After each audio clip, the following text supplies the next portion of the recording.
de 1000 ans.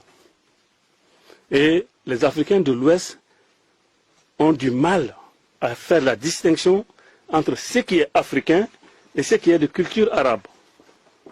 Et c'est dommage. Donc voilà, c'est dommage. Et c'est ça qui crée la division entre Africains. On se dit musulmans, chrétiens, bouddhistes, bon, finalement, qu'est-ce que nous-mêmes nous sommes? Bon, maintenant, je crois que le monde a vu qu'il y a un mouvement de réveil des Africains et les Malins ont commencé à penser que, bon, maintenant, il faut dire aux Africains que les prophètes qu'on a brandis là, c'était des prophètes blancs jusque-là. Et subitement, on nous dit que oui, c'était des prophètes noirs. Et voilà, donc c'est encore créer la confusion et l'amalgame dans notre esprit.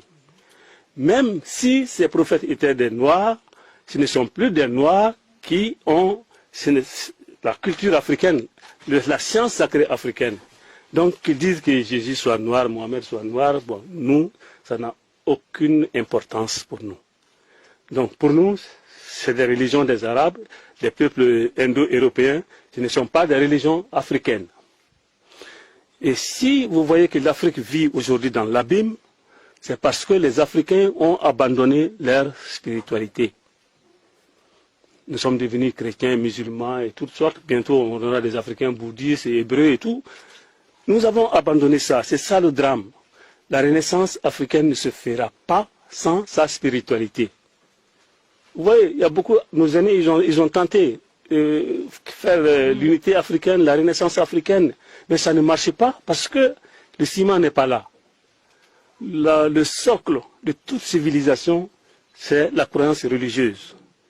Et tant qu'on n'a pas ça, uniformisé ça en Afrique, on aura toujours des Africains, des conflits entre Nord, Sud, des musulmans, chrétiens et tout.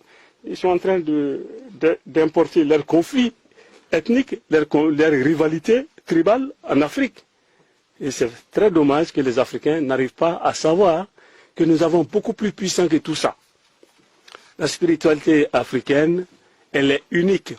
Malgré la division qu'ils sont en train de créer entre nous, vous êtes Bassa, moi je suis Bamana, le Peul, le Fulani, le Wolof, partout on a la même base spirituelle. Il y a peut-être des accessoires qui diffèrent parce que l'environnement crée cette différence-là. Chez vous les Bassa, vous avez des nervures de palme comme symbole de majesté. Chez moi, au Mali, nous avons la queue d'animal, comme symbole de majesté. C'est le même symbole. Il faut que l'Afrique se fonde sur sa spiritualité, sur ses croyances spirituelles pour émerger. Sans cela, tout le reste du discours, c'est du pipeau. Et ceux qui disent que la spiritualité ne fera pas de l'Afrique, ce sont des gens qui sont là pour nous distraire de l'objectif de la renaissance africaine. Sans spiritualité, sans ces croyances spirituelles, l'Afrique n'ira nulle part. Les Arabes ont eu leur puissance parce qu'ils se sont unis à travers l'islam. Les Européens ont unifié le christianisme pour faire leur puissance. Et pourquoi on dit aux Africains, toi tu es Bassa, toi tu es créole,